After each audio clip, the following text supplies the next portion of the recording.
back him doing something that I think is actually constitutionally illegal, and then the wall doesn't get built. It is worth pointing out, when we hear national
I think he was making sure that he was the reasonable guy. He made a good speech from the Oval Office. He made a good offer. The Washington Post was saying, sit down and negotiate with the guy. He made them look unreasonable. And it does seem to me... Made them look unreasonable to the people, I think the ordinary level rating has rebounded fairly well. Look, I think that there's not a lot of elasticity in his approval rating. I mean, I think that he's constantly been between, 42 and 47% basically his entire presidency. And by most polls, he's had very little bounce since nearly the beginning. Like, he was at 48 at the beginning. On average, I mean, I know people cite the outlier Rasmussen poll from the daily tracking, but in the average, he's always 42, 43%. That's fine. He doesn't have to be anywhere but there. All he has to do is defeat the Democrat who's put in front of him. In the end, I don't think the government shutdown actually matters. I don't even think the wall necessarily matters all that much. I think the only thing that does matter is him shutting up for the next couple of years, as I say. And if that's strategic, let it be strategic. Whatever it is, he needs to do that. Because the more the Democrats talk, what Kavanaugh proved is the more people see of Democrats, the more they despise the Democrats. And the more they see of Trump, the more they despise Trump. If you stay away from everything, if you just deprive the media of oxygen, they've got no place to go. They have to cover whatever the Democrats are doing at any given time.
like that's not going to work. I am the unity president. He won in 2016, the primaries and the general, because he was a hammer in search of a nail, as I said 1,000 times. Sometimes he had a nail, and sometimes he had a baby. Okay, all he has to do right now is hit a lot of nails. Let him be the hammer. Let him go out there tonight and turn around and say directly to Nancy Pelosi, let him turn around on the podium in front of the American people and say, listen, I offered you legal status for all the dreamers who you are constantly suggesting you want to stay in this country. And all I asked for in return is that you give me the money necessary for us to secure that border. And you won't even negotiate with me because you don't care about borders. That sounds more like Trump than what you were saying. But he should do the same thing. He should say there are several members of the Democratic caucus who have embraced openly anti-Semitic positions, and the Democratic Party is fine with it and celebrating them. Like, he should list out all the reasons Democrats suck, because he's not going to win by listing out all the reasons he's been great, because people who like him already tend to like him, and people who don't like him already tend to not like him. He's got to do exactly what he did to Hillary Clinton. He doesn't need to sell himself. Correct. His gift is he can take anyone and drag them through the mud. That is his gift in life. Right? Some of us are given the gift of wit and brilliance and good looks. But enough about me. You also have to. He has a unique gift to drag people down and stomp on them with cleats. Yeah. And if he's not doing he's got that, a good target too. and he's got a great target. Yeah. If he'd ever been able to direct that like 100% of the time, he would be an actual weapon. Oh, we all used to watch those debates with Hillary Clinton. We all used to say like, almost, Exactly. But it was enough because people knew who she was. Now, listen, I think that's a speech he could make. I don't think he's going to make it tonight because I don't think he thinks this is the moment. I think he does think this is the moment for him to make that speech eventually. Right, but the problem is that you run out of time. You only have one chance to characterize your opposition. This is the mistake John McCain made in 2008. Right, John McCain thought, okay, I'll wait.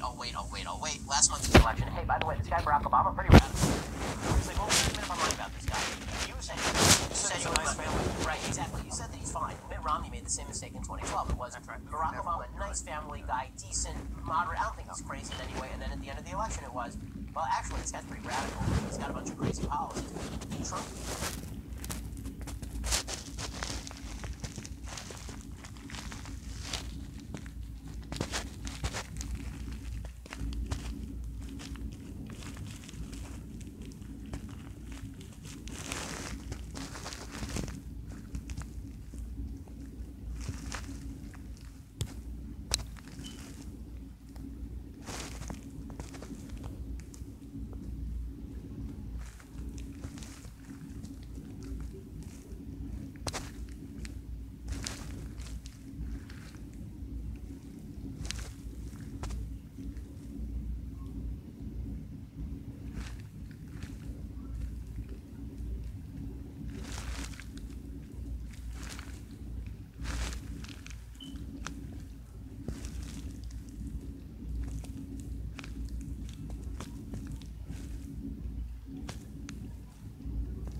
Trump's going to come out, he'll give his unity speech, some people might yell or something. He'll do his thing where he points to the random folks in the rafters. Oh, there's Bob. Bob has suffered. Look at Bob. Bob.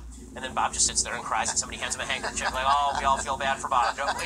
Oh, a round of applause for Bob. And then that's exactly what it'll be. I do have to note, it is amazing trollery that the one person who was bullied, who he could think to bring to the State of the Union address, is Joshua Trump. It is just spectacular. I was desperately hoping that it would actually be like, and you know who's been the most bullied man in the United States? John Miller. And then they just cut up there, and there's a cutout of Trump with a mustache. It would be incredible. But tonight, Stacey Abrams is giving the response, and that I find more interesting because Stacey Abrams ran a competitive race in Georgia, specifically because she did not run a wildly intersectional race. She did well in suburban Atlanta, basically, because she was running on kind of almost Bill Clinton-esque policies. Like the idea was that she was a moderate, was trying to bring people together, she was doing the unity theme, and then she wrote a piece for Foreign Affairs, I don't know if you guys saw it, about intersectionality, why intersectionality is wonderful, why we need to be doing American politics on the basis of group identity. And so I think tonight she's going to go hard to the left. I think that she's going to go very hard to the left. She's going to say, I would not be surprised if tonight she straight out calls Trump a racist. If she says, you know, there's a serious problem of racism in America, as we're seeing in Virginia, as we see in the White House every day. With that Republican Governor Northam, with that right. And it's interesting, too, that, I mean, typically the response always gets bad reviews, because it's just very hard. They preemptively but exactly, how are they going to get geographies? bad reviews to a black woman? They cannot do it. So yeah, they're already writing. I mean, if you've read she's not even given the speech or probably written it, right? And they were writing things about how great it was going to be preemptively. Really? Oh yeah, I mean, it was like the Washington Post, like the people, Stacey Abrams, it's going to be incredible, guys. Like just wait, it's going to be incredible. Yeah. They've already pre-written their reviews. It's like before Oscar season, whatever the most SJW film, and nobody's actually seen the film. Right, of course. It's like that's how Shape of Water ends up winning an Oscar. No one actually watches the film because if you spent 5 minutes with that film, aside from the greatest.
Here is the President of the United States.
I was thinking, you know, I don't think this is the time when a third party can win, but I think a third party can win. I think maybe not this election, but I think there's a time coming when people start to say, you know, the people I disagree with, I live next door to them. They're not that bad. I'm sick of screaming at everybody. I'm sick of everybody screaming at me. Is there a time when the 70% of the people who kind of agree? So Schultz is the wrong guy because the left won't vote for anybody who is financially successful anymore. Really, I think that this is a thing. Like, if you're too financially successful, then they'll tear you down. But I mean, AOC said that billionaires' existence is immoral. Well, I do love you know, there's that internet meme where you see the guy who has to choose between two buttons and then he's sweating because he can't choose between two buttons. Yeah. So they should make that meme, except it's AOC. Billionaires are immoral, and we need to tax billionaires to pay for my vote. Right? Because which one isn't? But with all of that said, like, I agree with you that if there was somebody, I really think in really divided times, the only people who can win and create a consensus around them are people who are members of institutions that are well respected. One of the big problems we have right now is that all the institutions of America are no longer respected, meaning no one trusts the press, no one trusts the banks, no one trusts the educational system, no one trusts the churches, no one trusts the police even. The only one there's still a certain level of wellspring of respect is the military, and even there, the left has some mixed feelings about that. But let's say that General Stanley McChrystal were to run on a third-party ticket, and he were to say, listen, I think socialism is off the table, I'm not going to begrudge success, I think that America's a great country, and we can come together around something. I think that he would probably draw 15% of Republicans, and I think that he'd probably draw 10% of Democrats. And I don't think that he'd win, but I think that he would win 15 to 20% of the vote overall. I think Schultz right now, running as a third-party candidate, would win somewhere between 7 and 10% of the vote. Schultz would be much more dangerous. He also has no charisma. He's much worse for Trump than he is for the Democrats. I don't think so. I don't think that's right either. And the reason for that is because Trump's base is Trump's base, man. That base has been so locked in. Like, if you are planning on voting for Trump for re-election, there is nothing that can happen that is going to dissuade you from voting for Trump. You're talking about a 20% base. No, I'm talking about Trump's base is solid. It is not 20%. His base is about 35% of the American public. So? Yeah, I don't think it goes any lower than that. I think that and you can look at the polls in Iowa, because what they were showing was that, like, when you match up Trump with Elizabeth Warren, it shows that he beats Elizabeth Warren in Iowa by 52 to 48. Now, that was before we all learned that she's Native American. So maybe that changes the People don't like those Indians. but now that she's off the reservation, the polls may change. But it goes from 52. But when you add Schultz to the mix, that's not making fun of Native Americans. Idiotic. Media Matters, that's called making fun of Elizabeth Warren. Native Americans are wonderful and historically victimized in the United States. Elizabeth Warren is a white woman who is not historically victimized in the United States and claims credit of historical victimization for political purposes. Let me explain it to you because you're the wrong one. Okay? And for all the people who Media Matters will call, that's what I'm saying. They can be any clearer about this. Idiots. Okay, so with all that out of the way, now back to our story. When you add Howard Schultz to the polls, what it shows is that he wins 11% of the vote, and Trump's margin goes from 4% to 9%. So he is taking because think of the battleground sector right now. The battleground sector is not the urban population. I'm not talking black. I'm talking about urban. I'm talking because urban white people also vote for Democrats. It's not the urban population, which is solidly Democratic. It is not the rural population, which is solidly Trump. It is the suburban population, which swung heavily for the Democrats in 2018, which is why we got walloped in 2018. That population looks at someone like Schultz, who is non-threatening, feels like a return to normalcy candidate, feels like, okay, well, like, I look at Schultz, and things are so crazy. I disagree with him on policy more than I disagree with Trump on policy. Yeah. I look at Schultz and I go, he's saying some reasonable things. I agree. I wouldn't. I'm not going to vote for him. But I look at him, why are we begrudging success in this country? You know, I grew up poor, and I now run an $84 billion corporation, or whatever it is, and that's great because that's what America is. And we should stop beating each other over the head. And I'm like, how is he the only person saying this? But he's he is genuinely an inspiring figure in a totally backwards culture. So he grew up in the projects in Canarsie. Yeah. He becomes the head of, he builds one of the great corporations, and it'll hurt him. It'll only hurt him. Yeah. So one thing I don't know if the president will talk about tonight, but I think we all hope that he does, is the Second Amendment. We have, this whole new crop of Democrat. Everybody who's running right now, basically, is running on some form of confiscation. Yeah. I mean, it's the most radical gun positions we've ever heard from mainstream candidates. We have friends over at Bravo Company Manufacturing who I think are as good on these issues as anybody in the country. No question. Bravo Company Manufacturing was started in a garage by a Marine veteran more than 2 decades ago to build a professional-grade product that meets combat standards. BCM believes the same level of protection should be provided to every American, regardless of whether they're a private citizen or a professional. BCM is not a sporting arms company. So when you hear me talk about the Second Amendment, I've always said, I don't own a gun to hunt because I don't hunt. I don't own a gun for sport shooting because I don't really do a lot of that. I don't have time for it. I own it so that if someone comes into my house to do me harm, I can shoot them in the face, right? And if my rights are threatened, it can mobilize the society and stop the threatening of those rights, right? No, I mean, if someone comes in my house, they're getting shot. In any case, whatever it takes to neutralize the threat. Okay, I'm not going to say where I'm at.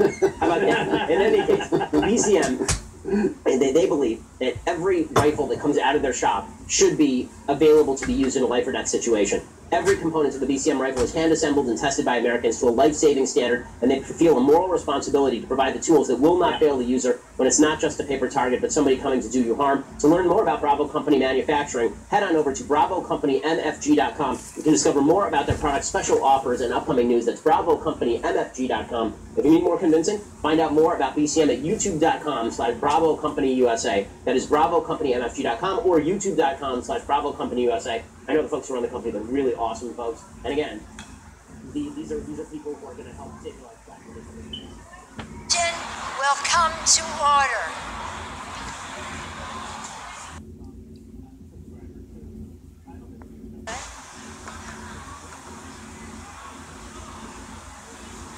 The chair appoints as members of the committee. Hello, my name is Rashid James. Welcome to our live stream. This is Rashid James Stays on RJD News. And today is the State of the Union address with Donald Trump speaking to the country about some certain things that are going on in D.C. and that things that are going to be affecting our country. So, welcome to our live stream. We really appreciate you coming in. And if you have any questions, I will be answering them during the live stream. But as soon as Trump starts to speak, I will go quiet. Miss Hill. Here is Nancy Pelosi, the House Speaker, Mr. McCarthy, and Vice President Mike Pence. Louisiana, Mr. Scalise, the gentlewoman from Wyoming, Miss Cheney, the gentleman from Minnesota, Mr. Emmer, the gentleman from Alabama, Mr. Palmer, the gentleman from North Carolina, Mr. Walker, the gentleman from Missouri, Mr. Smith.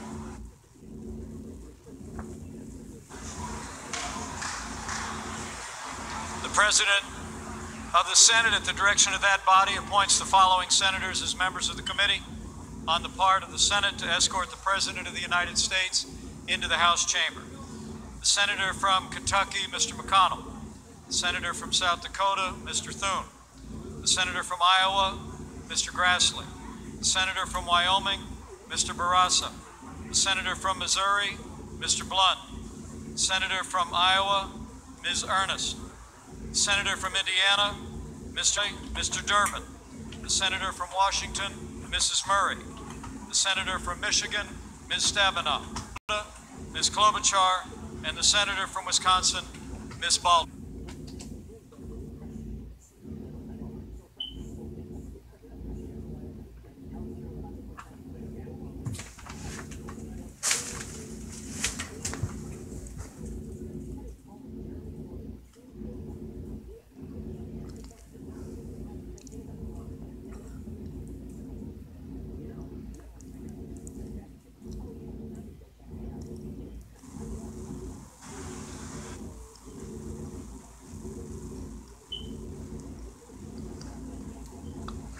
Alright, the room is coming up to order. Members of the escort committee will exit through the lobby doors.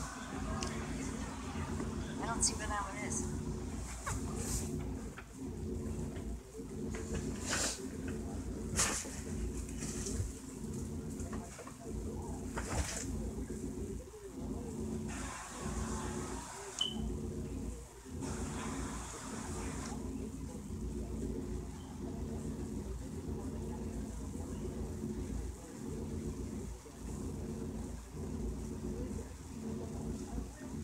Do this, or is that forever come?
Alright, the room is standing right here. Madam Speaker, He's sitting here, you know. You see all these other people. So this is a really big deal. States every year, annually, the government is in this building. Senators, governors. This is most likely going to be one of the most all government officials, and if all of them die, last survivor. I think that's what the show is called, but it's pretty similar. It was basically the president was given a State of the Union. Just put this up, and we're gonna go into the different channels that have live stream going on, because this one has have.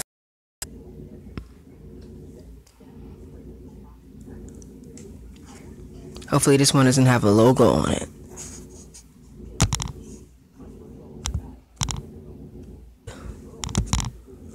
My Wi-Fi's at 5 bars. 5 bars. What is going on?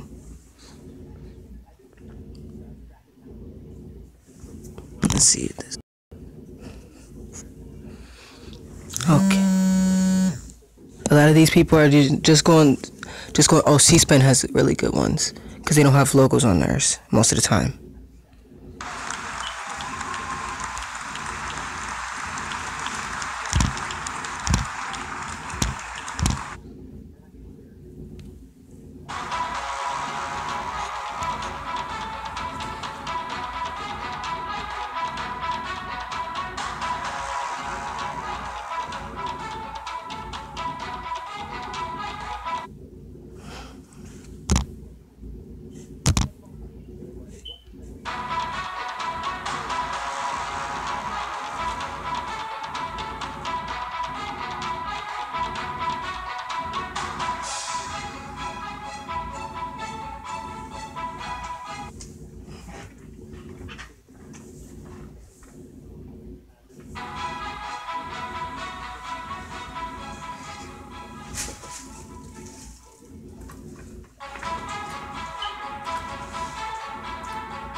sounds great.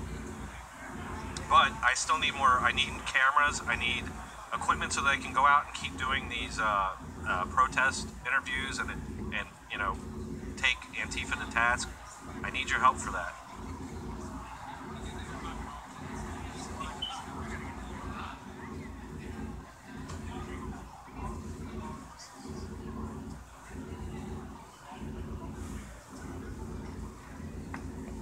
Hello, if you're just joining us, we are live streaming the State of the Union address with Donald Trump speaking about some things that's going on in the country. Some major political people are here today, and most of the government is here. I mean, senators, Congress, everybody is here today. And thank goodness this live stream isn't buffering like the other one was, but the State of the Union address should be happening at 9, and it is currently, 1 second. Does anybody know why Super Chat would not be working? No. It is 9:02 p.m.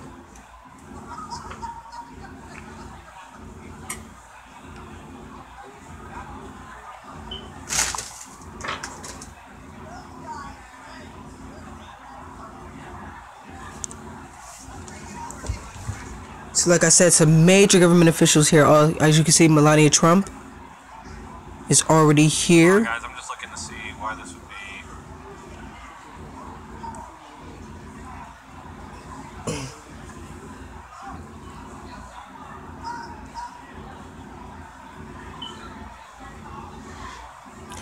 As you can see, Republicans and Democrats are here. Also some military. This is the most protected event in the country every year. Because hundreds of government officials are here. These are very important people. Mike Pence and Nancy Pelosi. I don't have any strikes at all. I don't have any strikes or anything. Oh, what the crap?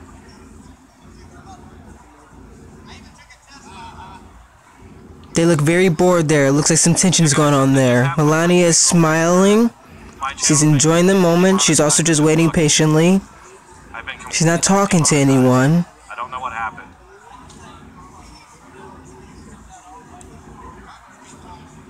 As you can see, she's growing bored. She's growing very bored.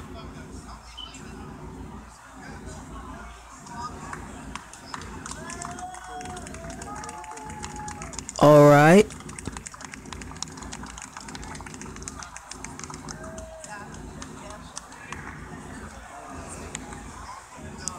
Another government official is here.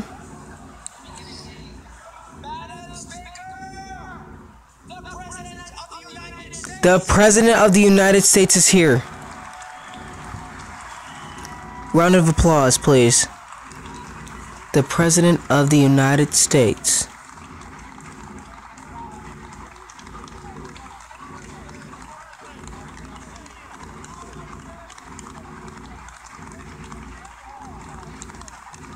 As you can see, the president is enjoying this. He loves that this is happening after he fought for about a week or two for getting this deal going on. And the 15th will be the deadline of this agreement, or the government will be shut down again. He's been fighting long for this. Nancy Pelosi said he would not give him a State of the Union address unless he reopened the government, and he has. And now we are officially having the State of the Union. Here is President Trump.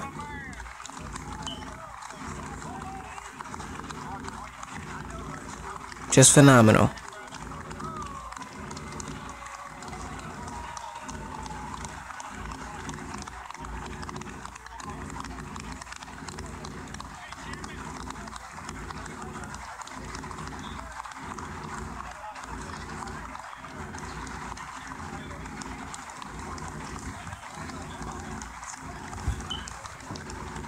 Trump is really feeling the vibe right now.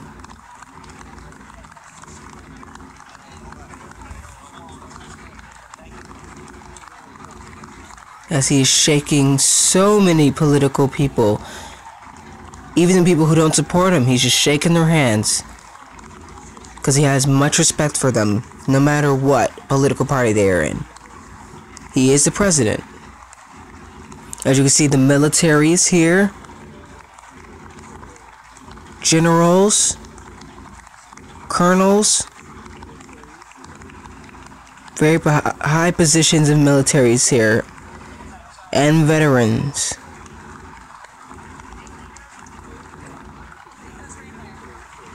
Veterans in the military extremely love Trump.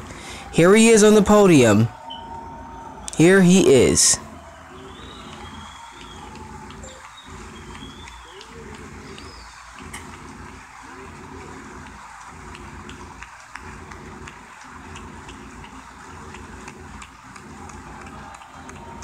The Madam Speaker of the House gives you the President of the United States, Donald John Trump. Here he is about to speak. Let's quiet down here. He's just still enjoying the moment of applaud.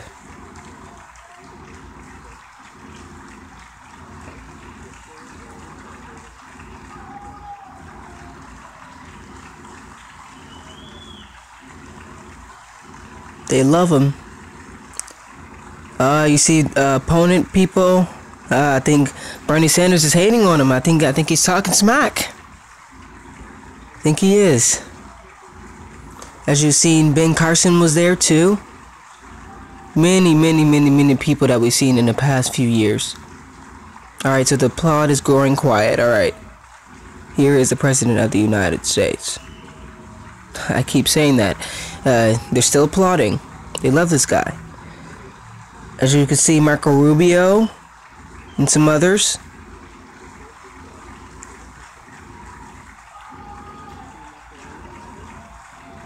Alright, here we are. The President of the United States, Donald John Trump. Madam Speaker, Mr. Vice President, members of Congress, the First Lady of the United States,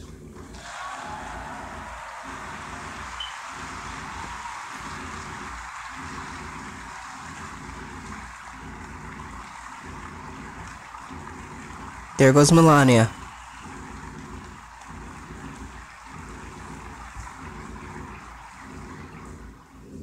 and my fellow Americans. We meet tonight at a moment of unlimited potential. As we begin a new Congress, I stand here ready to work with you to achieve historic breakthroughs for all Americans. Millions of our fellow citizens are watching us now gathered in this great chamber, hoping that we will govern not as two parties, but as one nation.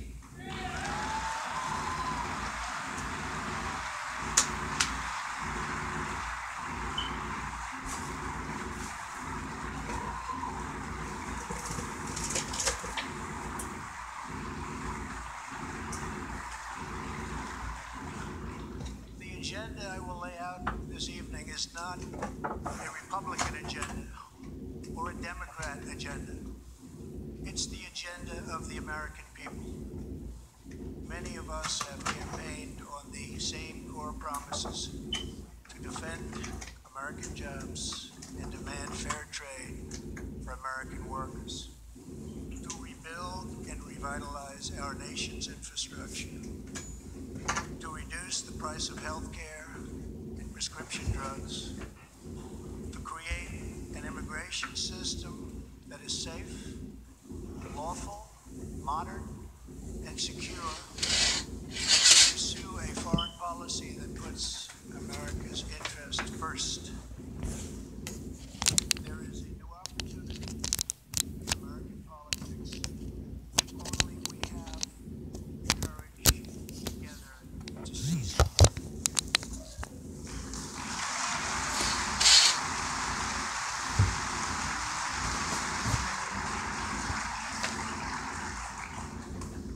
Victory is not winning for our party. Victory is winning for our country.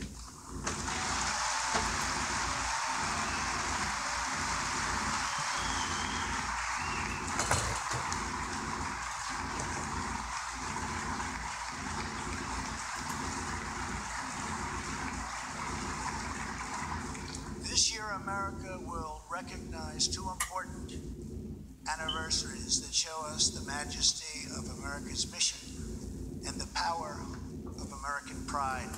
In June, we mark 75 years since the start of what General Dwight D. Eisenhower called the Great Crusade, the Allied liberation of Europe in World War II.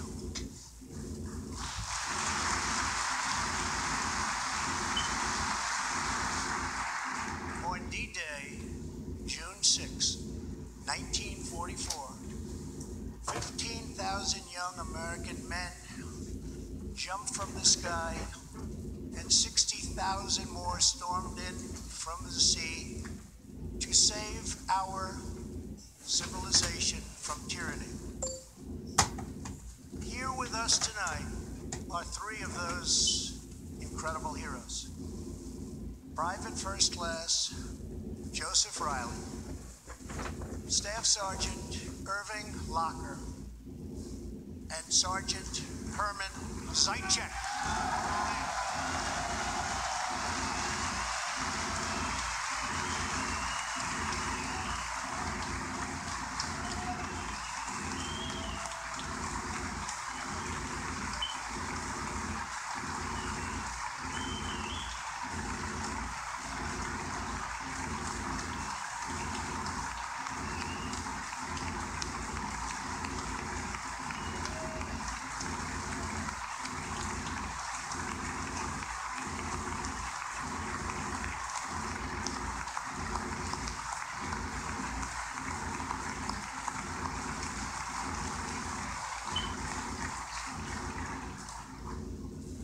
Gentlemen, we salute you.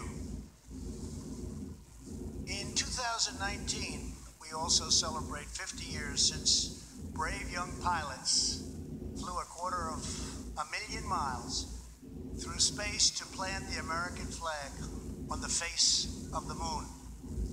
Half a century later, we are joined by one of the Apollo 11 astronauts who planted that flag, Buzz Aldrin.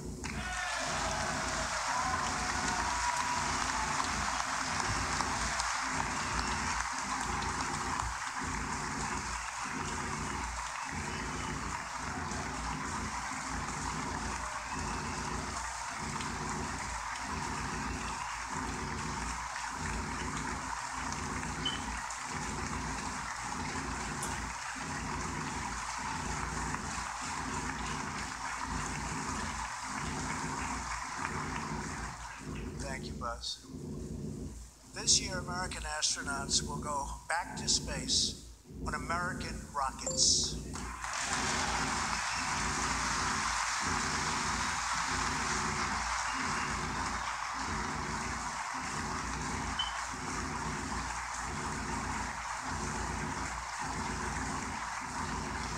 In the 20th century, America saved freedom, transformed science, redefined the middle class, and when you get down to it, there's nothing anywhere in the world that can compete with America.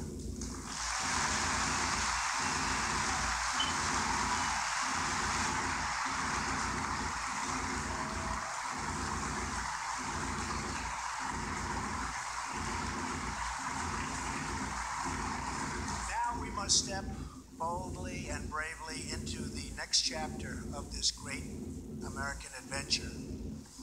And we must create a new standard of living for the 21st century.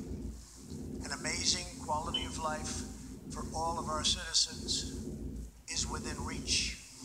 We can make our community safer, our families stronger, our culture richer, our faith deeper, and our middle class bigger and more prosperous than ever before.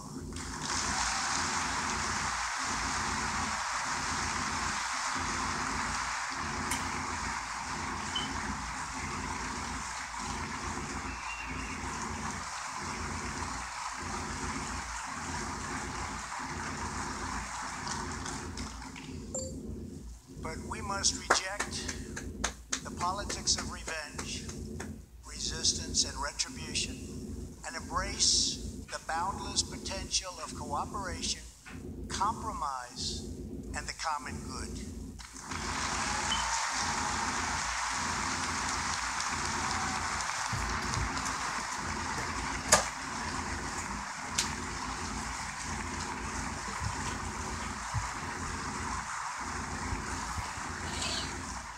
Together we can break decades of political stalemate. We can bridge old divisions, heal old wounds, build new coalitions, forge new solutions, and unlock the extraordinary promise of America's future. The decision is ours to make. We must choose between greatness or gridlock, results or resistance, vision or vengeance, incredible progress or pointless destruction. Tonight, I ask you to choose greatness.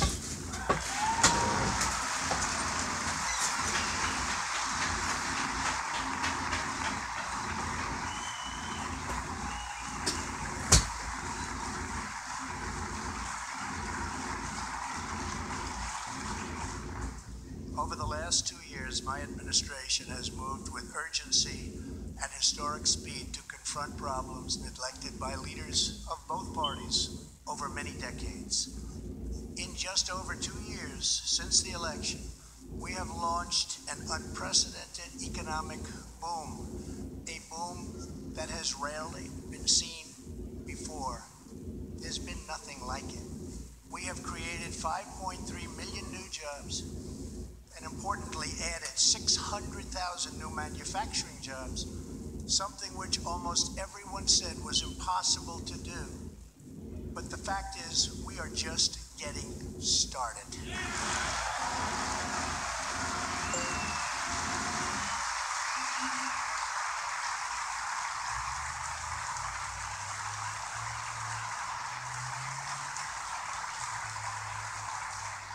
Wages are rising at the fastest pace in decades and growing for blue-collar workers who I promised to fight for. They're growing faster than anyone else thought possible. Nearly 5 million Americans have been lifted off food stamps.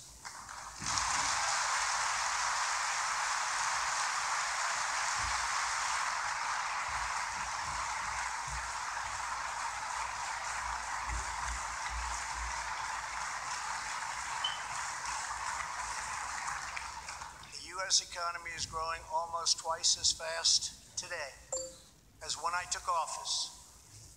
And we are considered far and away the hottest economy anywhere in the world, not even close. Unemployment has reached the lowest rate in over half a century.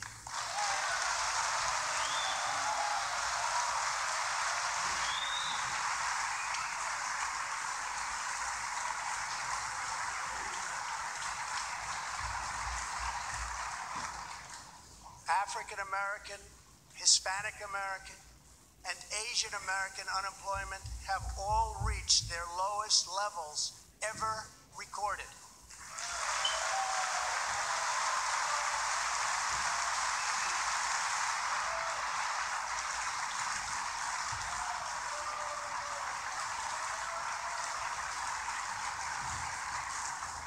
Unemployment for Americans with disabilities has also reached an all-time low.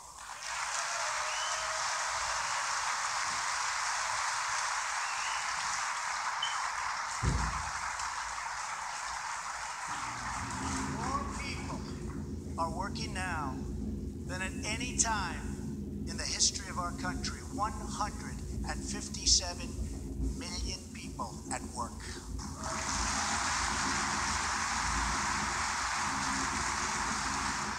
Passed a massive tax cut for working families and doubled the child tax credit.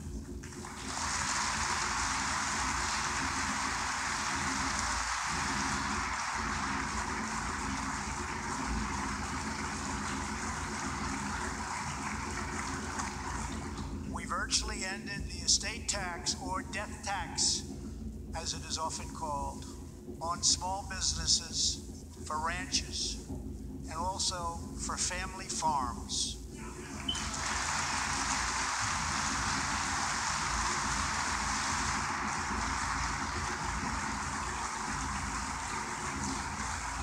We eliminated the very unpopular Obamacare individual mandate penalty.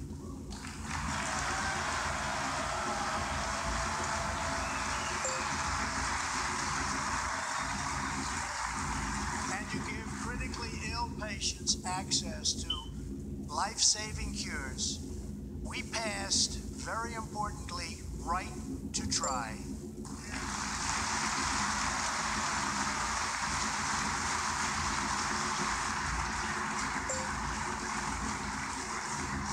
My administration has cut more regulations in a short period of time than any other administration during its entire tenure.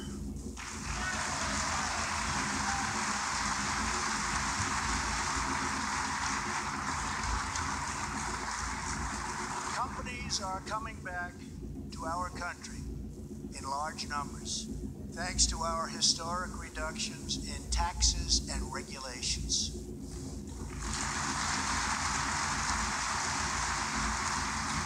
And we have unleashed a revolution in American energy. The United States is now the #1 producer of oil and natural gas anywhere in the world.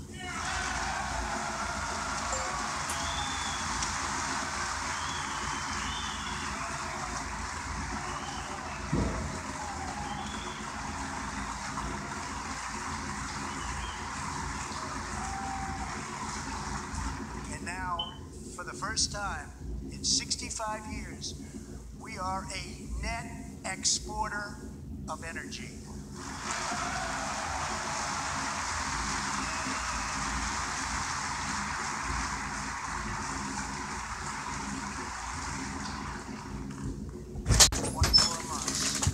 Rapid progress.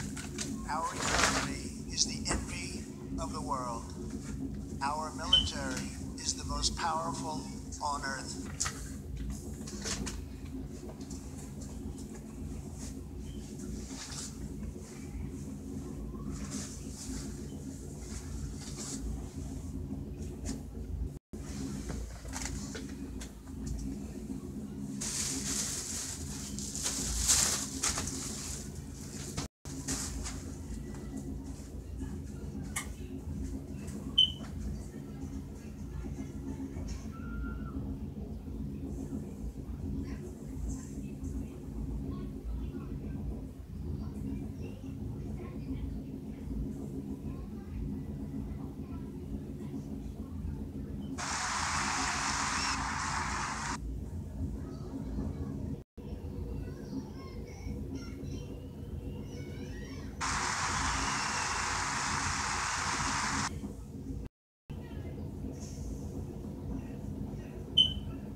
Is again winning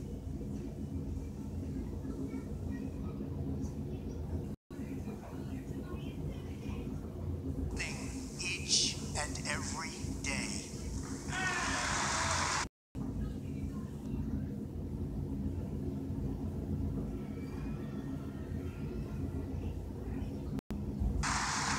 Members of Congress, the state of our union is strong.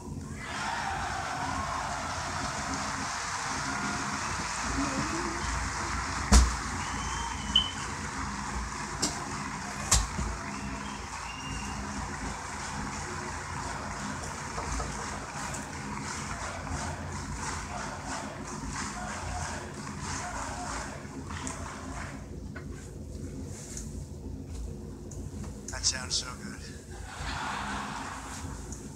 Our country is vibrant, and our economy is thriving like never before.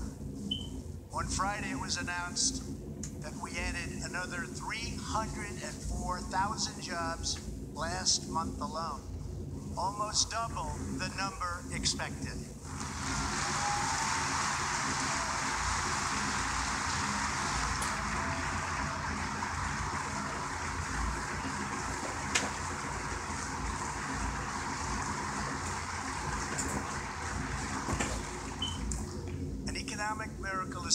place in the United States. And the only thing that can stop it are foolish wars, politics, or ridiculous partisan investigations.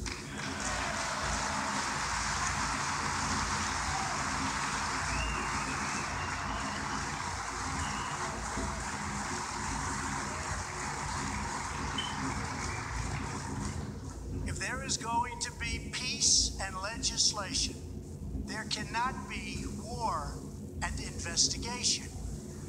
It just doesn't work that way.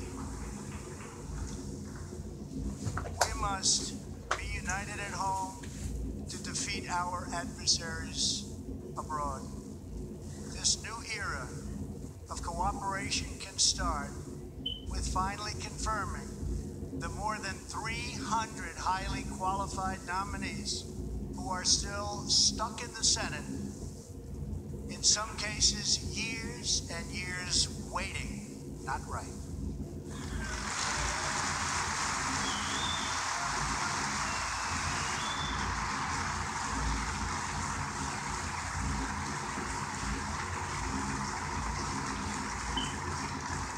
The Senate has failed to act on these nominations, which is unfair to the nominees and very unfair to our country.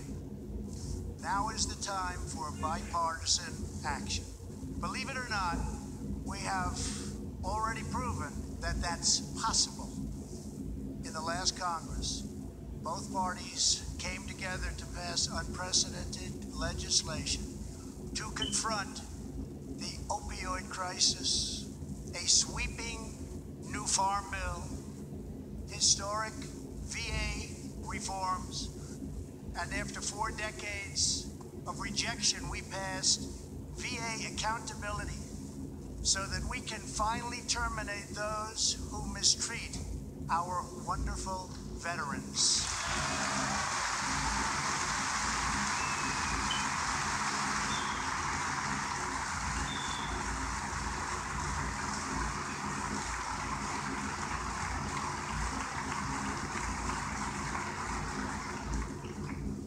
Weeks ago, both parties united for groundbreaking criminal justice reform. They said it couldn't be done.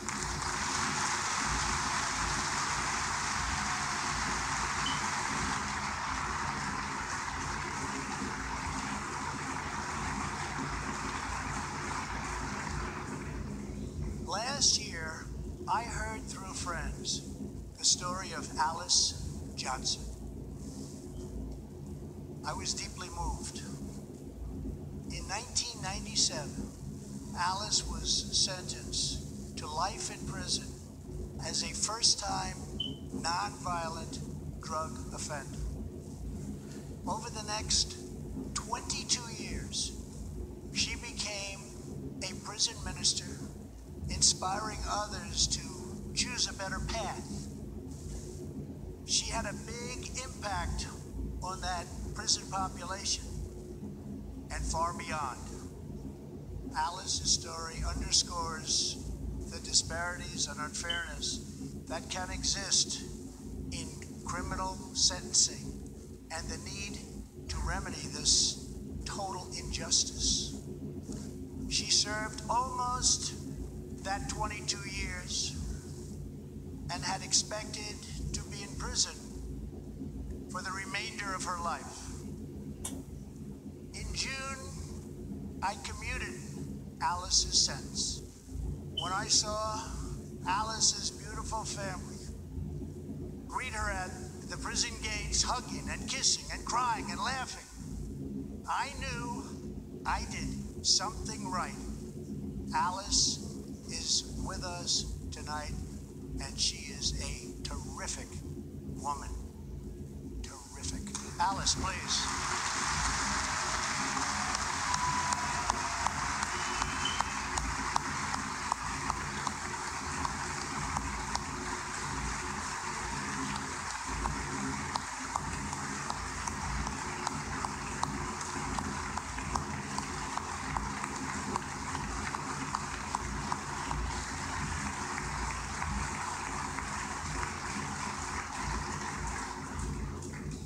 Alice, thank you for reminding us that we always have the power to shape our own destiny. Thank you very much, Alice. Thank you very much.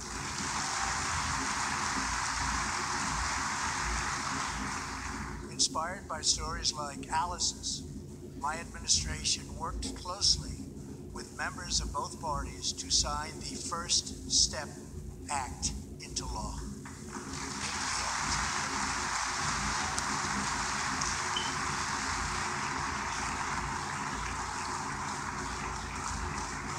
This legislation reformed sentencing laws that have wrongly and disproportionately harmed the African American community.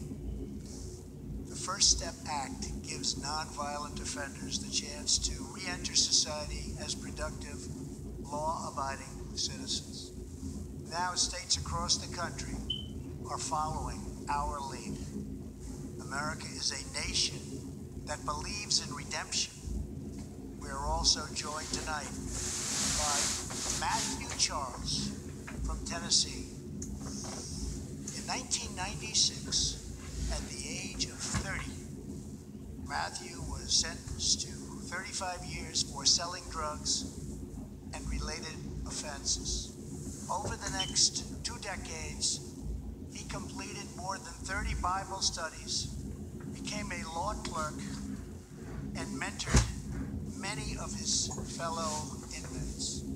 Now Matthew is the very first person to be released from prison under the First Step Act.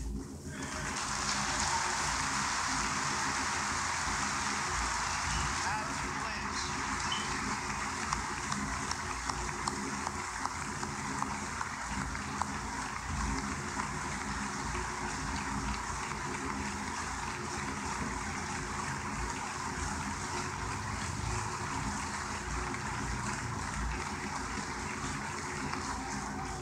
Thank you, Matthew. Welcome home.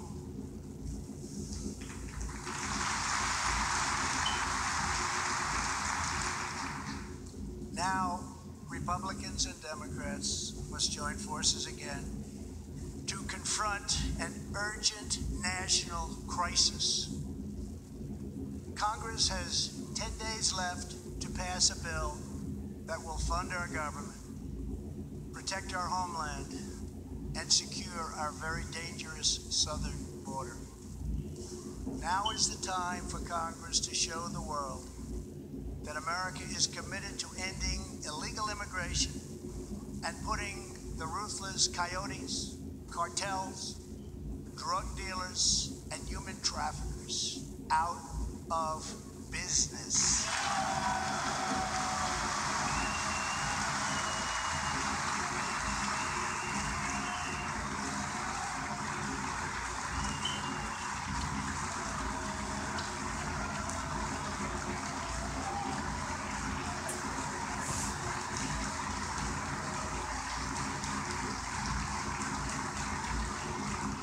As we speak, large, organized caravans are on the march to the United States. We have just heard that Mexican cities, in order to remove the illegal immigrants from their communities, are getting trucks and buses to bring them up to our country in areas where there is little border protection.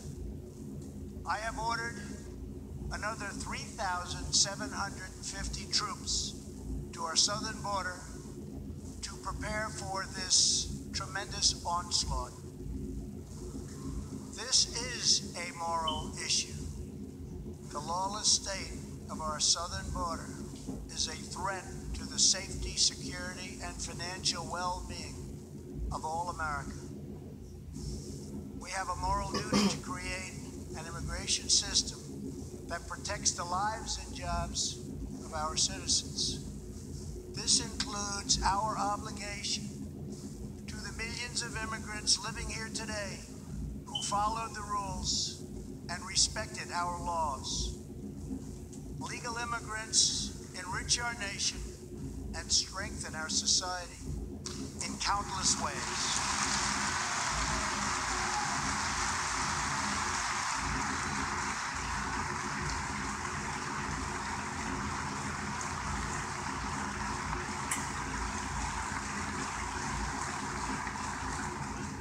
I want people to come into our country in the largest numbers ever, but they have to come in legally.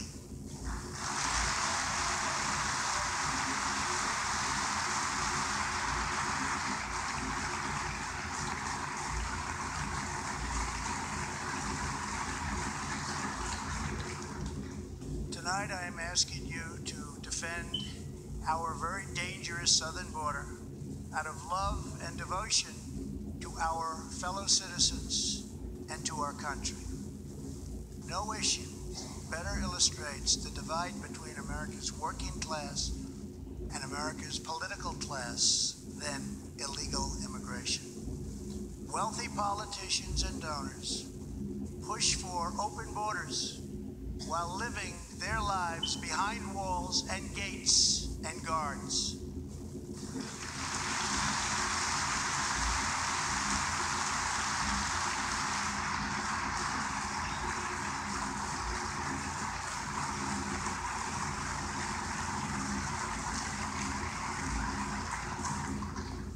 Meanwhile, working class Americans are left to pay the price for mass illegal immigration.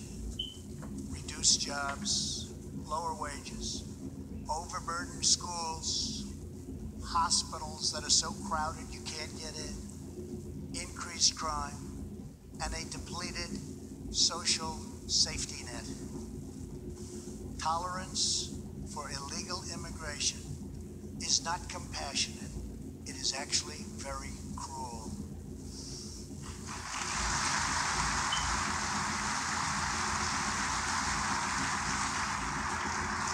One in 3 women is sexually assaulted on the long journey north. Smugglers use migrant children as human pawns to exploit our laws and gain access to our country. Human traffickers and sex traffickers take advantage of the wide open areas between our ports of entry to smuggle thousands of young girls and women into the United States and to sell them into prostitution and modern-day slavery. Tens of thousands of innocent Americans are killed by lethal drugs that cross our border and flood into our cities, including meth, heroin, cocaine, and fentanyl. The savage gang, MS-13, now operates in at least 20 different American states, and they almost all come through our southern border. Just yesterday, an MS-13 gang member was taken into custody for a fatal shooting on a subway platform in New York City.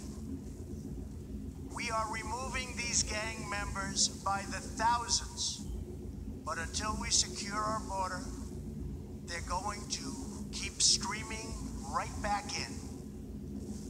Year after year, countless Americans are murdered by criminal, illegal aliens. I've gotten to know many wonderful angel moms and dads and families.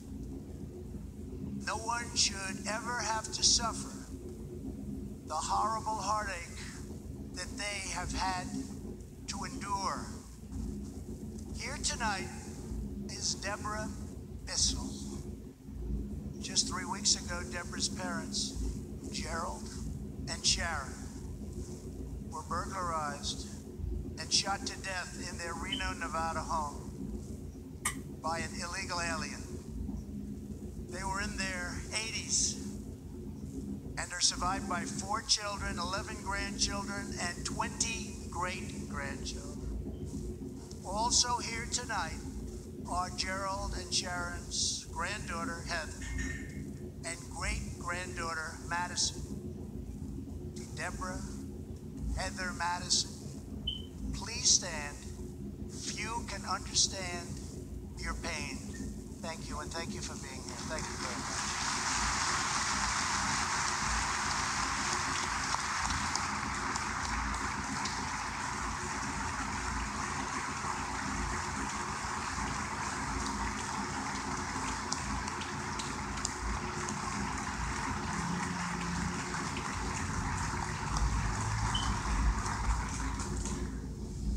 I will never forget, and I will fight for the memory of Gerald and Sharon, that it should never happen again.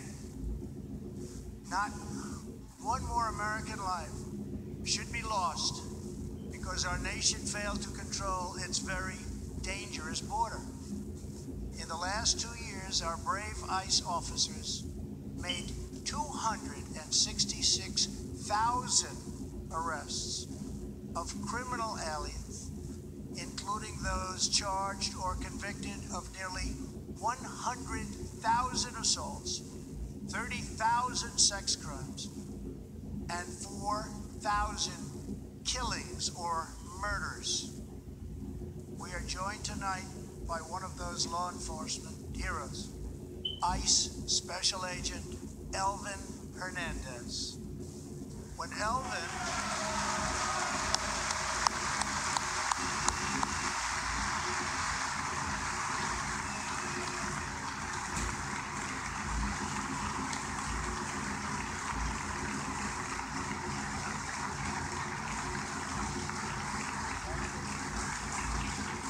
was a boy, he and his family legally immigrated to the United States from the Dominican Republic. At the age of 8, Elvin told his dad he wanted to become a special agent. Today, he leads investigations into the scourge of international sex trafficking. Elvin says that if I can make sure these young girls get their justice, I've really done my job. Thanks to his work and that of his incredible colleagues, more than 300 women and girls have been rescued from the horror of this terrible situation. And more than 1,500 sadistic traffickers have been put behind bars.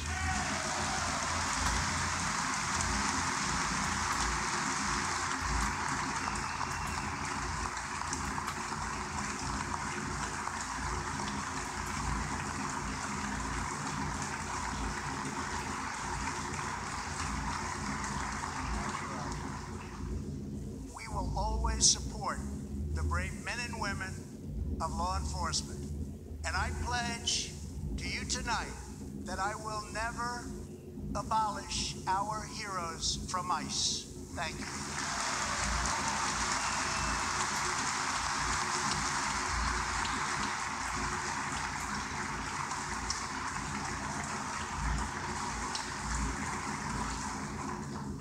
My administration has sent to Congress a common sense proposal to end the crisis on the southern border. It includes humanitarian assistance, more law enforcement, drug detection at our ports, closing loopholes that enable child smuggling, and plans for a new physical barrier or wall to secure the vast areas between our ports of entry. In the past, most of the people in this room voted for a wall, but the proper wall never got built.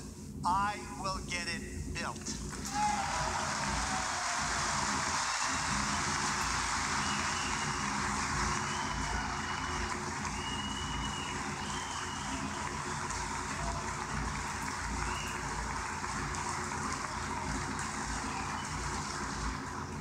This is a smart, strategic, see-through steel barrier, not just a simple concrete wall.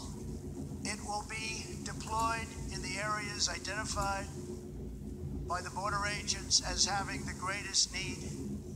And these agents will tell you where walls go up, illegal crossings go way, way down.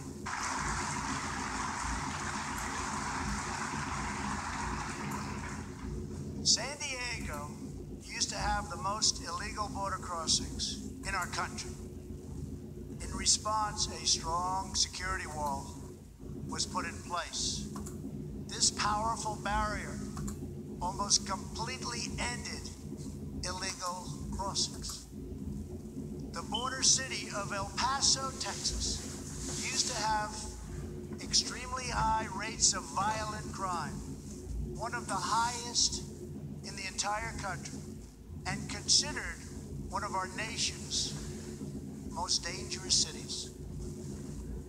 Now, immediately upon its building, with a powerful barrier in place, El Paso is one of the safest cities in our country. Simply put, walls work and walls save lives.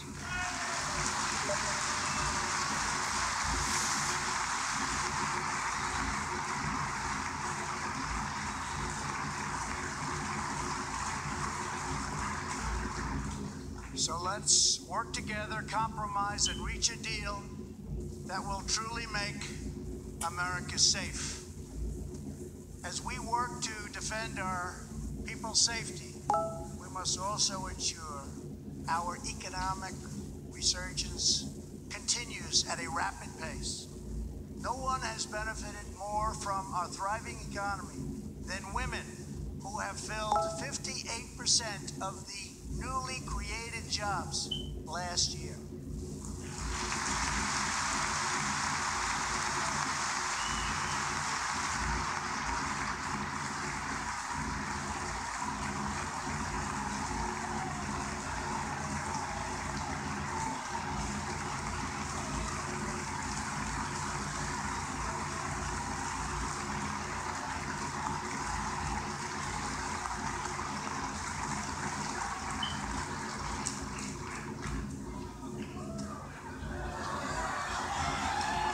Supposed to do that. Thank you very much. Thank you very much. All Americans can be proud that we have more women in the workforce than ever before.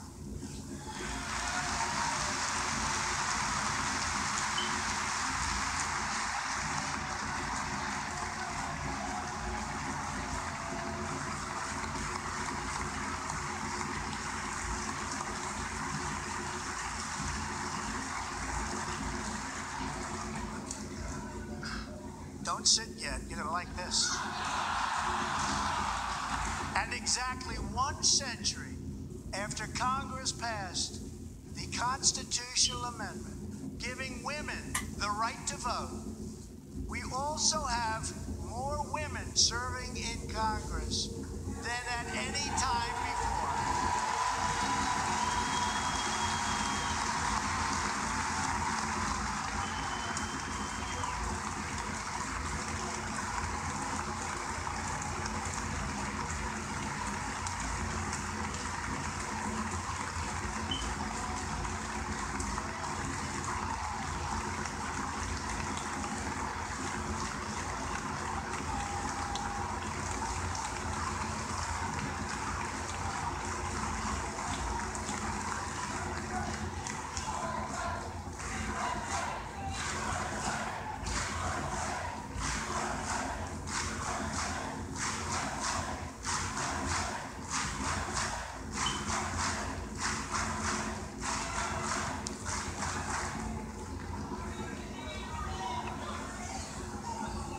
That's great.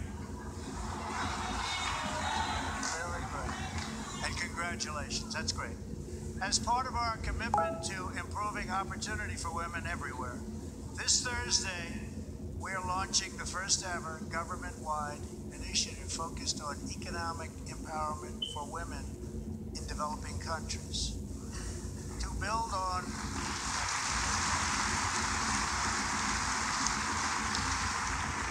our incredible economic success, one priority is paramount: reversing decades of calamitous trade policies. So bad. We are now making it clear to China that after years of targeting our industries and stealing our intellectual property, the theft of American jobs and wealth has come to an end.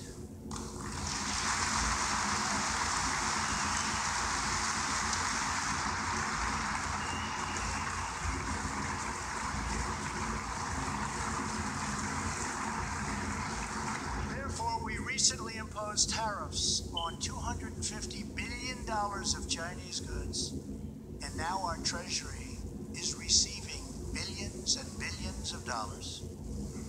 But I don't blame China for taking advantage of us. I blame our leaders and representatives for allowing this travesty to happen. I have great respect for President Xi, and we are now working on a new trade deal with China. But it must include real structural change to end unfair trade practices, reduce our chronic trade deficit, and protect American jobs.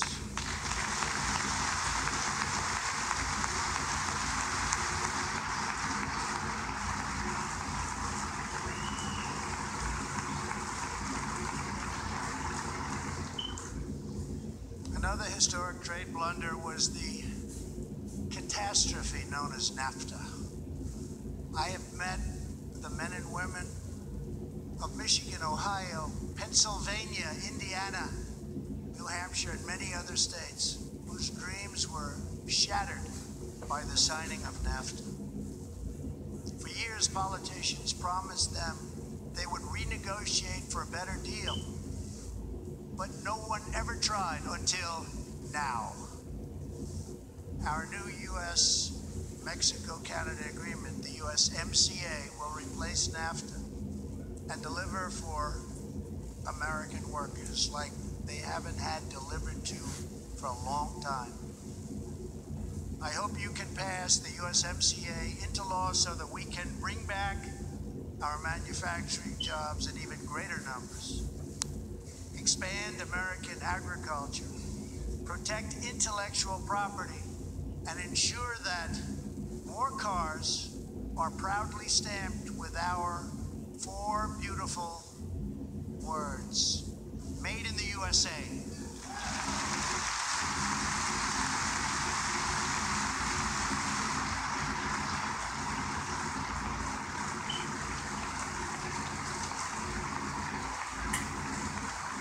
Tonight I am also asking you to pass the United States Reciprocal Trade Act, so that if another country places an unfair tariff on an American product, we can charge them the exact same tariff on the exact same product that they sell to us.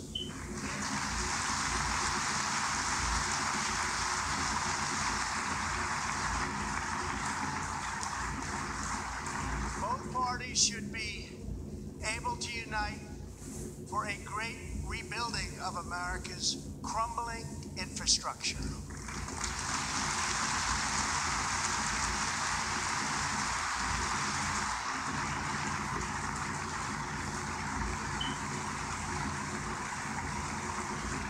I know that Congress is eager to pass an infrastructure bill, and I am eager to work with you on legislation to deliver new and important infrastructure investment, including investments in the cutting-edge industries of the future.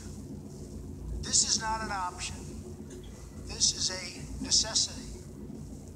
The next major priority for me and for all of us should be to lower the cost of health care and prescription drugs and to protect patients with pre-existing conditions.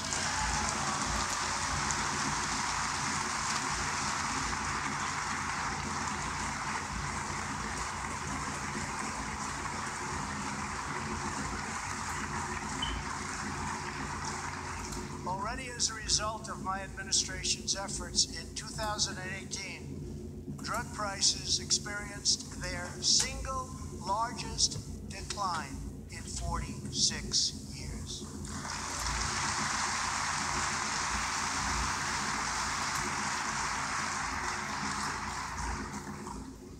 But we must do more.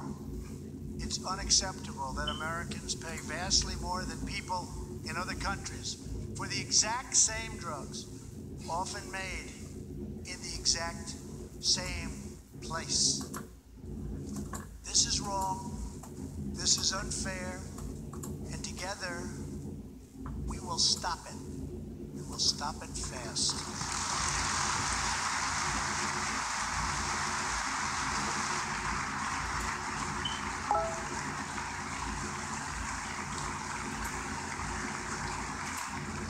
I am asking Congress to pass legislation that finally takes on the problem of global freeloading and delivers fairness and price transparency for American patients, finally.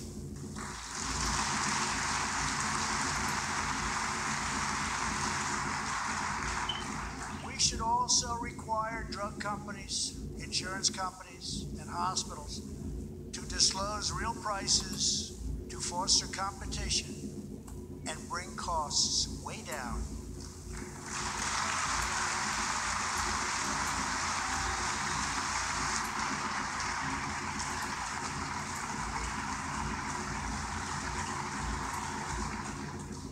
No force in history has done more to advance the human condition than American freedom. In recent years,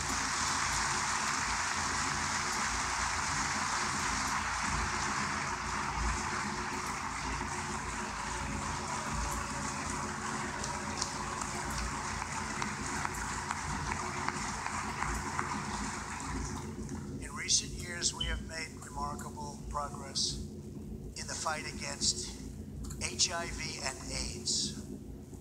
Scientific breakthroughs have brought a once distant dream within reach.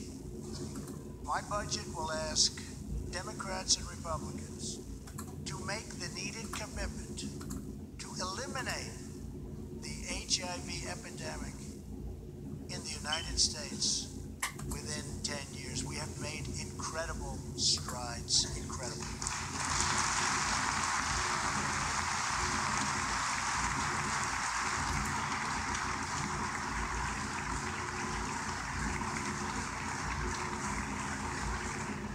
Together we will defeat AIDS in America and beyond.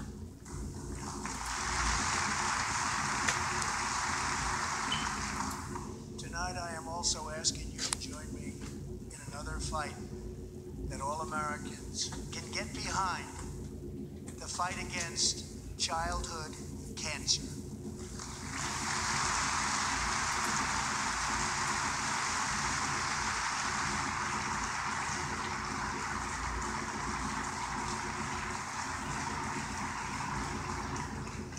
Joining Melania in the gallery this evening is a very brave 10-year-old girl, Grace Eli. Every birthday,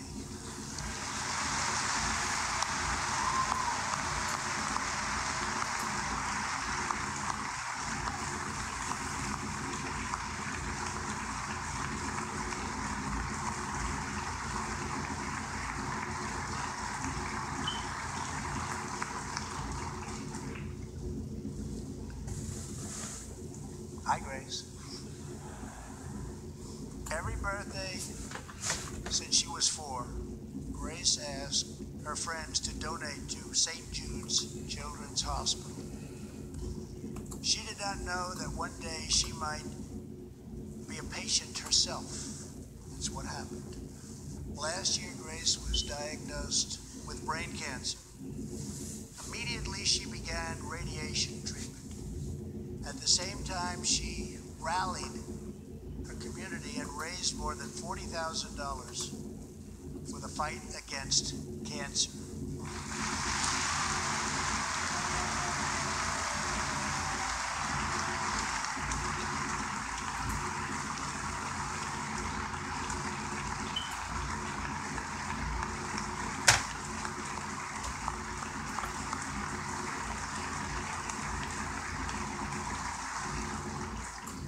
When Grace completed treatment last fall, her doctors and nurses cheered. They loved her. They still love her.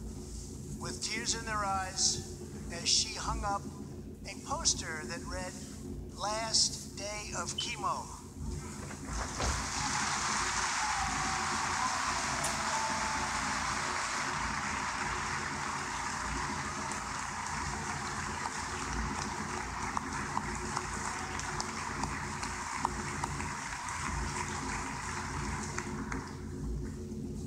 Thank you very much, Grace. You are a great inspiration to everyone in this room. Thank you very much. Many childhood cancers have not seen new therapies in decades. My budget will ask Congress for $500 million over the next 10 years to fund this critical life-saving research. To help support working parents, the time has come to pass school choice for Americans' children.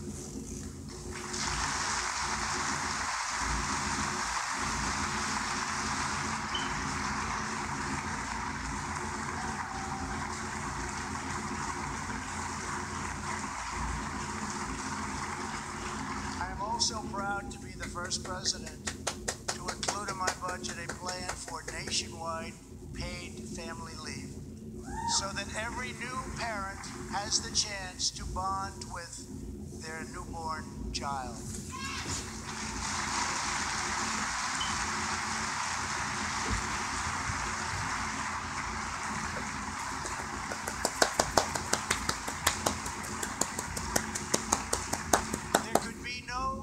Contrast to the beautiful image of a mother holding her infant child than the chilling displays our nation saw in recent days.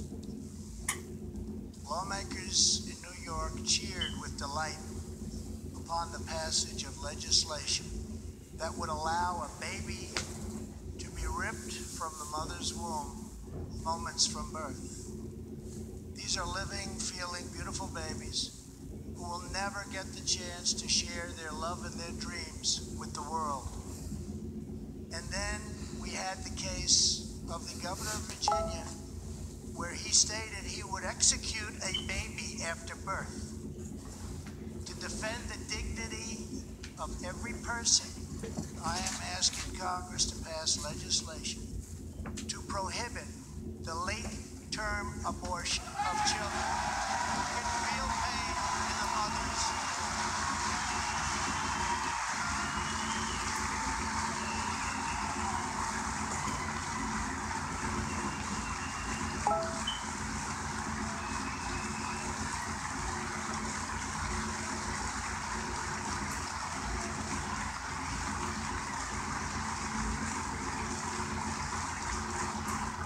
Let us work together to build a culture that cherishes innocent life.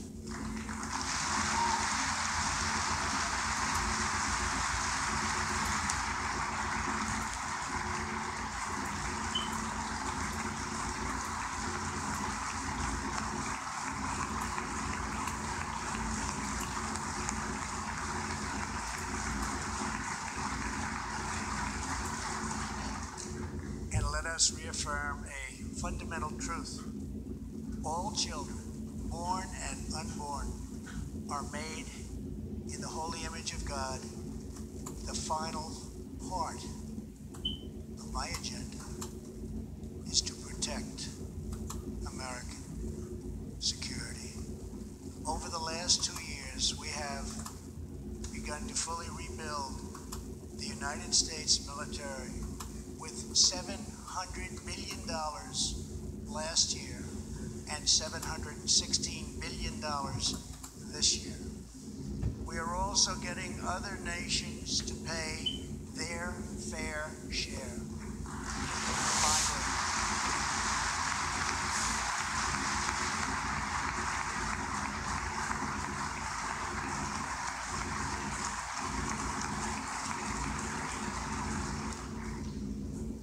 for years, the United States was being treated very unfairly by friends of ours, members of NATO. But now we have secured, over the last couple of years, more than $100 billion of increase in defense spending from our NATO allies. They said it could be done.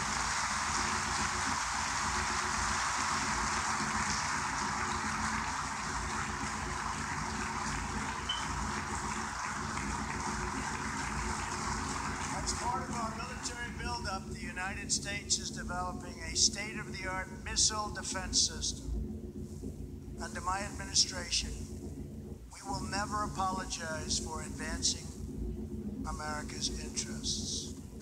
For example, decades ago, the United States entered into a treaty with Russia in which we agreed to limit and reduce our missile capability. While we followed the agreement and the rules to the letter, Russia repeatedly violated its terms. It's been going on for many years. That is why I announced that the United States is officially withdrawing from the Intermediate Range Nuclear Forces Treaty, or INF Treaty. Perhaps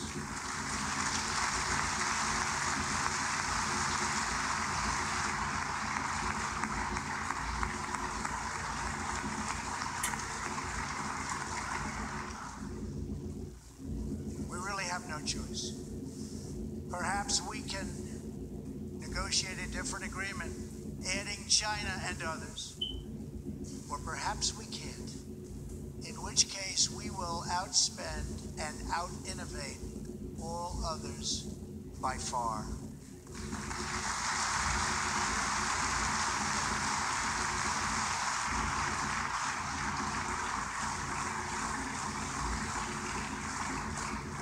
As part of a bold new diplomacy, we continue our historic push for peace on the Korean Peninsula.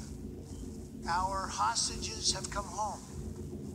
Nuclear testing has stopped, and there has not been a missile launch in more than 15 months. If I had not been elected President of the United States, we would right now, in my opinion, be in a major war with North Korea.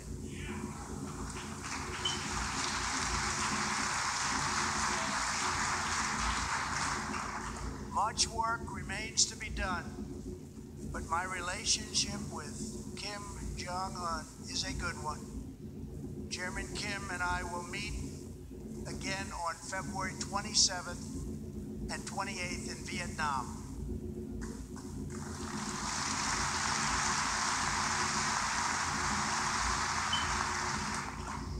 Two weeks ago, the United States officially recognized the legitimate government of Venezuela and its new president, Juan Guaido.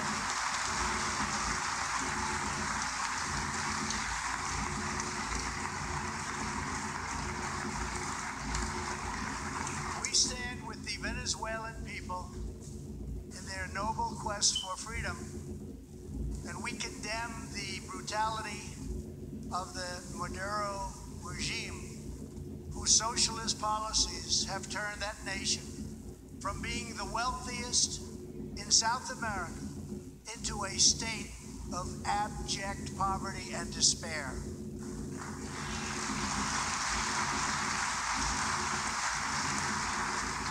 Here in the United States, we are alarmed by the new calls to adopt socialism in our country. America was founded on liberty and independence, and not government coercion, domination, and control. We are born free, and we will stay free.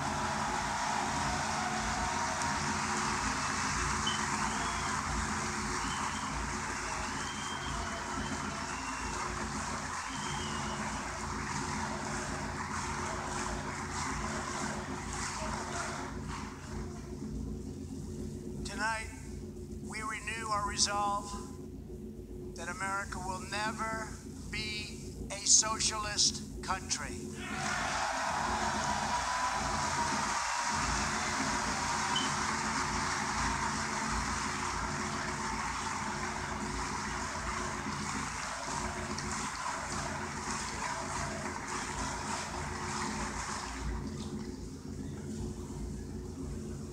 One of the most complex set of challenges we face and have for many years is in the Middle East. Our approach is based on principled realism. not discredited theories that have failed for decades to yield progress. For this reason, my administration recognized the true capital of Israel and proudly opened the American embassy in Jerusalem.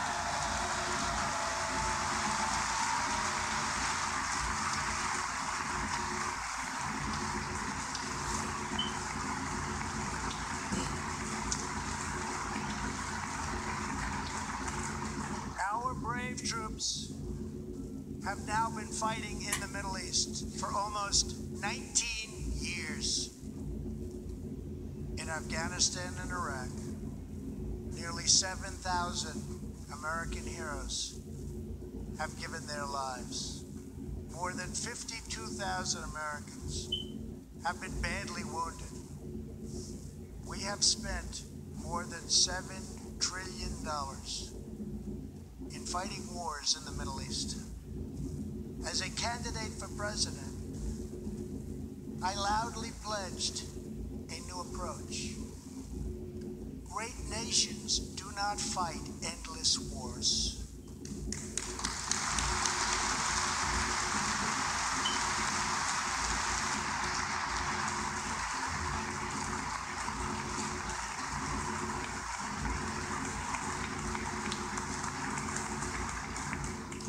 When I took office, ISIS controlled more than 20,000 square miles in Iraq and Syria just 2 years ago.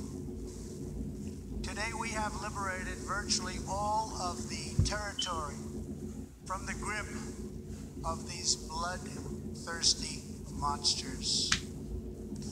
Now, as we work with our allies to destroy the remnants of ISIS, it is time to give our brave warriors in Syria a warm welcome home. I have also accelerated our negotiations to reach, if possible, a political settlement in Afghanistan. The opposing side is also very happy to be negotiating. Our troops have fought with unmatched valor, and thanks to their bravery, we are now able to pursue a possible political solution to this long and bloody conflict.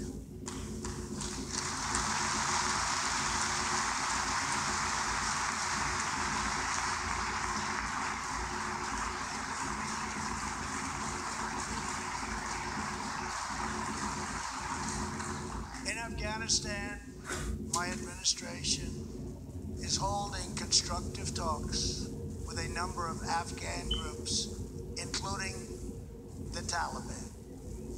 As we make progress in these negotiations, we will be able to reduce our troops' presence and focus on counter-terrorism. Whether we'll achieve an agreement, but the hour has come to at least try for peace, and the other side would like to.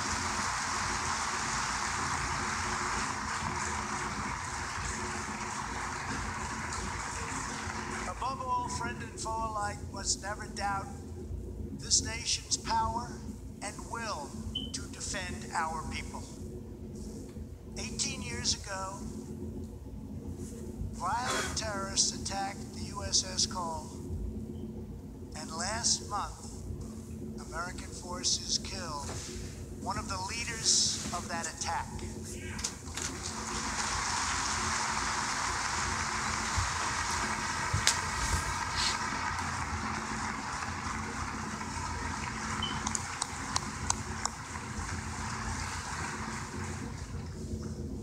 We are honored to be joined tonight by Tom Wibberley, whose son, Navy Seaman Craig Wibberley, was one of the 17 sailors we tragically lost. Tom, we vow to always remember the heroes of the USS Cole. Thank you.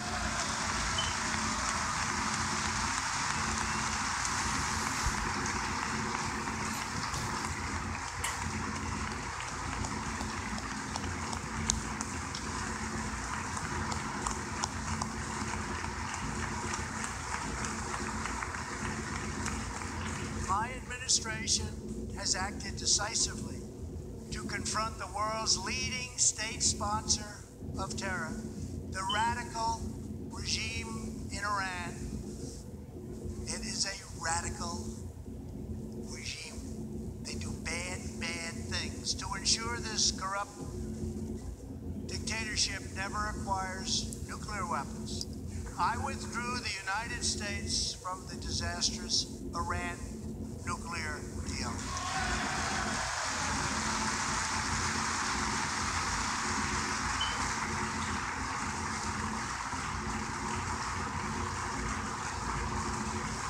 And last fall, we put in place the toughest sanctions ever imposed by us on a country.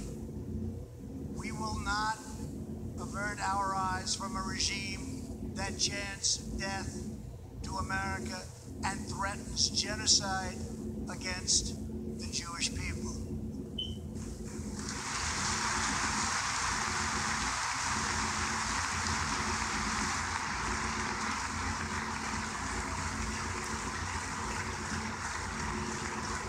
We must never ignore the vile poison of anti-Semitism or those who spread its venomous creed. With one voice, we must confront this hatred anywhere and everywhere it occurs. Just months ago, 11 Jewish Americans were viciously murdered in an anti-Semitic attack on the Tree of Life Synagogue in Pittsburgh. SWAT officer Timothy Matson raced into the gunfire and was shot 7 times, chasing down the killer, and he was very successful. Timothy has just had his 12th surgery, and he's going in for many more. But he made the trip to be here with us tonight. Officer Matson, please.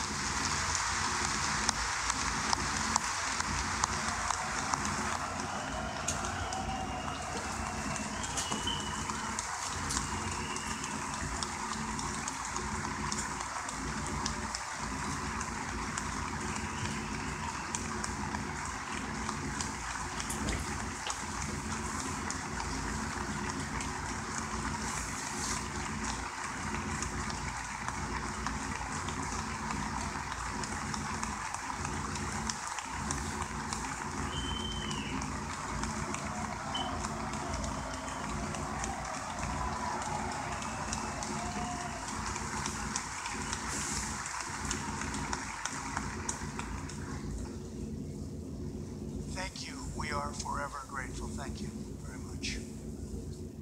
Tonight, we are also joined by Pittsburgh survivor, Judah Samet. He arrived at the synagogue as the massacre began. But not only did Judah narrowly escape last fall, more than 7 decades ago, he narrowly survived the Nazi concentration. Today is Judah's 81st birthday.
Judah says he can still remember the exact moment nearly 75 years ago, after 10 months in a concentration camp, when he and his family were put on a train and told they were going to another camp.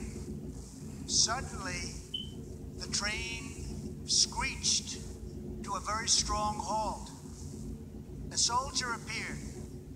Judah's family braced for the absolute worst. Then his father cried out with joy, "It's the Americans, it's the Americans."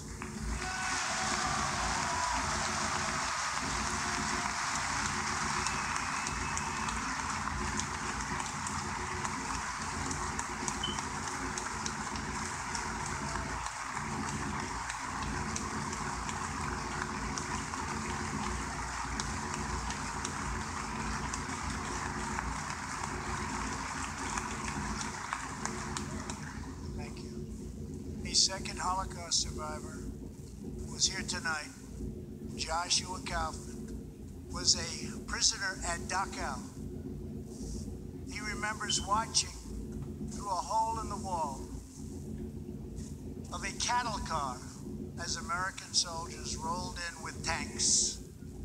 To me, Joshua recalls the American soldiers were proof that God exists. And they came down from the sky, they came down from heaven. I began this evening by honoring 3 soldiers who fought on D-Day in the Second World War. One of them was Herman Zaitchik. But there is more to Herman's story. A year after he stormed the beaches of Normandy, Herman was one of the American soldiers who helped liberate Dachau.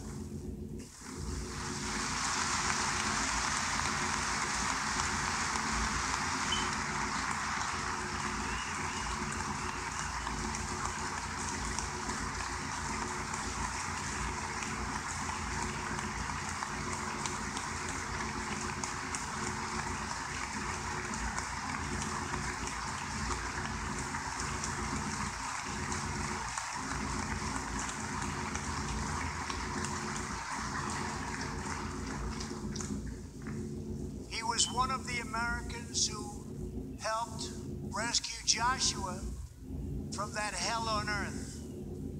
Almost 75 years later, Herman and Joshua are both together in the gallery tonight, seated side by side, here in the home of American freedom. Herman and Joshua, your presence this evening is very much appreciated. Thank you very much.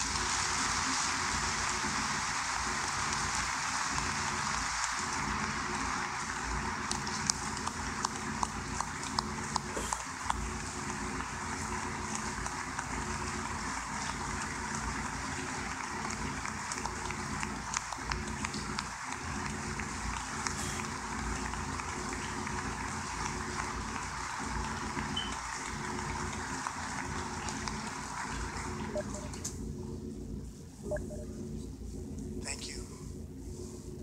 When American soldiers set out beneath the dark skies over the English Channel in the early hours of D-Day 1944, they were just young men of 18 and 19 hurtling on fragile landing craft toward the most momentous battle in the history of war. They did not know if they would survive the hour. They did not know if they would grow old. But they knew that America had to prevail.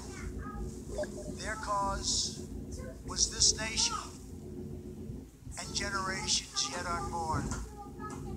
Why did they do it? They did it for America. They did it for us. Everything that has come since our triumph over communism, our giant leaps of science and discovery, our unrivaled progress towards equality and justice, all of it is possible thanks to the blood and tears and courage and vision of the Americans who came before. Think of this Capitol. Think of this very chamber where lawmakers before you voted to end slavery, to build the railroads and the highways, and defeat fascism, to secure civil rights, and to face down evil empires. Here tonight, we have legislators from across this magnificent republic. You have come from the rocky shores of Maine and the volcanic peaks of Hawaii, from the snowy woods of Wisconsin and the red deserts of Arizona, from the green farms of Kentucky and the golden beaches of California. Together we represent the most extraordinary nation in all of history. What will we do with this moment? How will we be remembered? I ask the men and women of this Congress, look at the opportunities before us. Our most thrilling achievements are still ahead. Our most exciting journeys still await. Our biggest victories are still to come. We have not yet begun to dream. We must choose whether we are defined by our differences or whether we dare to transcend them. We must choose whether we squander our great inheritance or whether we proudly declare that we are Americans. We do the incredible. We defy the impossible. We conquer the unknown. This is the time to reignite the American imagination. This is the time to search for the tallest summit and set our sights on the brightest star. This is the time to rekindle the bonds of love and loyalty and memory that link us together as citizens, as neighbors, as patriots. This is our future, our fate, and our choice to make. I am asking you to choose greatness. No matter the trials we face, no matter the challenges to come, we must go forward together. We must keep America first in our hearts. We must keep freedom alive in our souls. And we must always keep faith in America's destiny. That one nation, under God, must be the hope and the promise and the light and the glory among all the nations of the world. Thank you, God bless you, and God bless America. Thank you very much.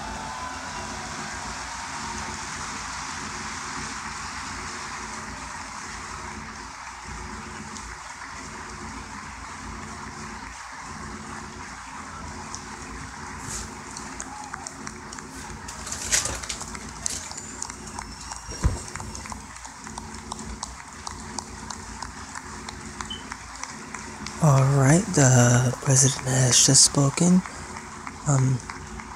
He talked about some World War II veterans and people who survived cancer and other problems we have in this country. He talked about the border a little bit, and he also talked about the deadline, how they have 10 more days. He talked about many different things. So this is pretty good. That was a pretty good speech. I paid a lot of attention to what he was saying. I agreed with a lot of it. As you can see, Nancy Pelosi had a poker face. Sometimes she sometimes she was like, you know what, I'm not even gonna clap, because sometimes they didn't agree with some things, and other people didn't agree with them. Chuck Schumer was sitting there with a screw face too, but you know, it's all fine. And overall, the speech was phenomenal, and he did a really great job on it. He continued saying different things, but that is our stream for today.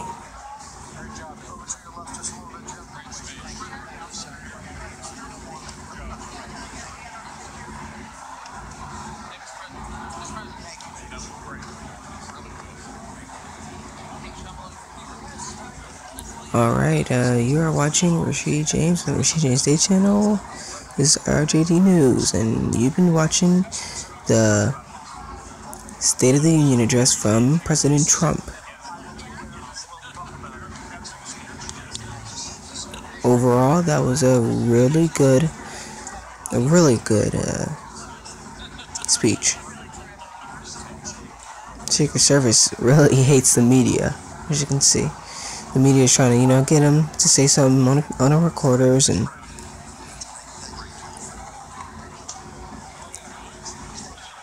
but wow, phenomenal speech.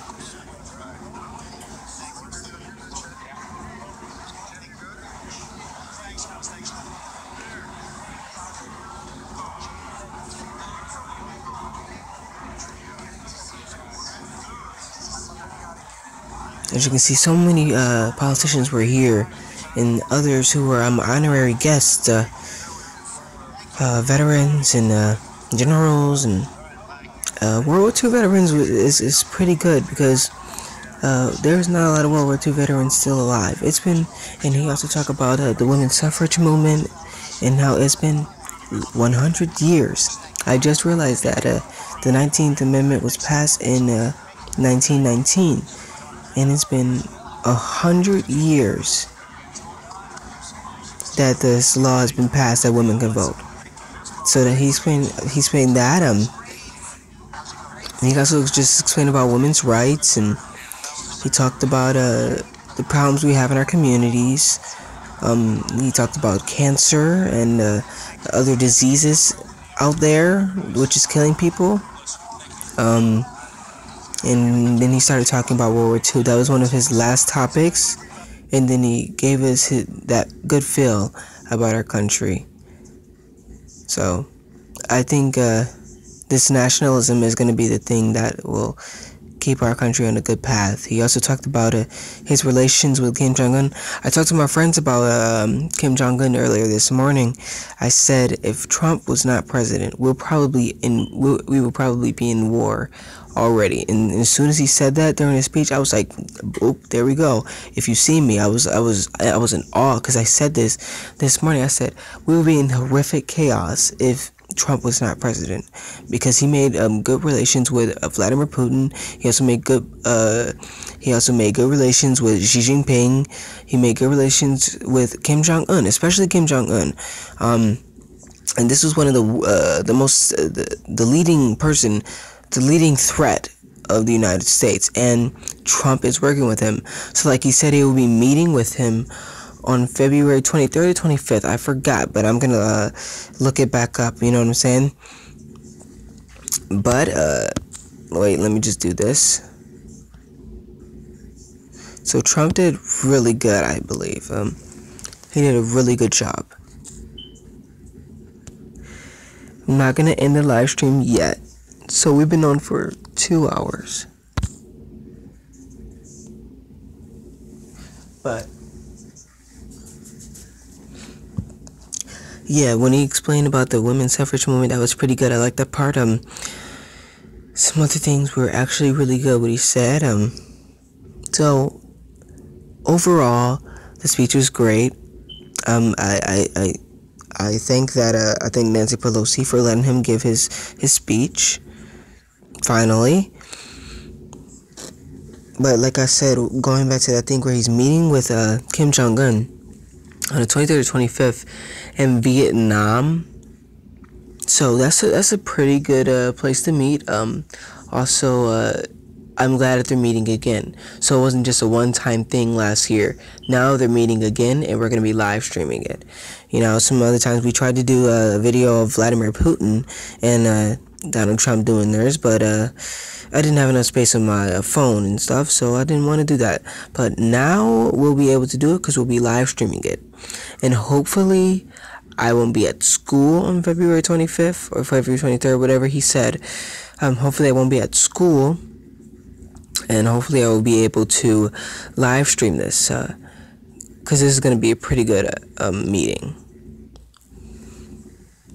They're going to talk about relations. They're going to talk about nuclear weapons. Because I think this is a bit. That was the first time he met with these two leaders, Vladimir Putin and Kim Jong-un. And once he met with these two leaders, I knew right then and there that he's a good businessman, because the way he speaks to them and the way he explains stuff to them and tries to make deals, that's really good, because we don't need just somebody who has policies, who just likes certain people, who runs on feelings. We can't have that in this country. We want somebody who has experience in business, not just experience in politics. You don't always need experience in politics to be president. You need experience in business. Learn how to talk to people. Learn how to make somebody do something. You know what I'm saying? And that's what Trump has done with Kim Jong-un and Vladimir Putin. Vladimir Putin loves Donald Trump. As soon as Donald Trump won in 2016, the Russians celebrated. They celebrated like never before. And they were acting like it was their elections. But overall, the State of the Union was a great speech, and hopefully we will be soon learning more about this Vietnam meeting with Kim Jong-un and President Trump. But for now, I am Rashid James with Rashid James Day Channel, and you have been watching the State of the Union address from Donald Trump at the Capitol building. My name is Rashid James with Rashid James Day Channel, and I am out.